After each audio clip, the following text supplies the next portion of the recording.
লুকোচুরি, বিশ্বকবি রবীন্দ্রনাথ ঠাকুর।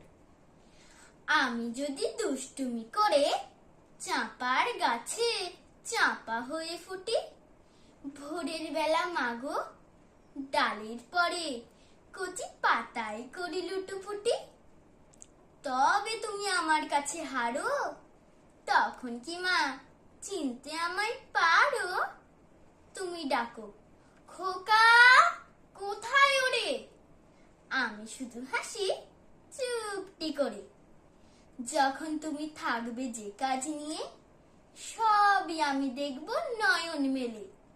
স্নানটি করে চাপার তলা দিয়ে আসবে তুমি পিঠেতে চুল ফেলে।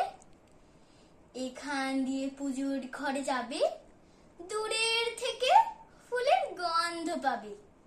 তখন তুমি বুঝতে পারবে না সে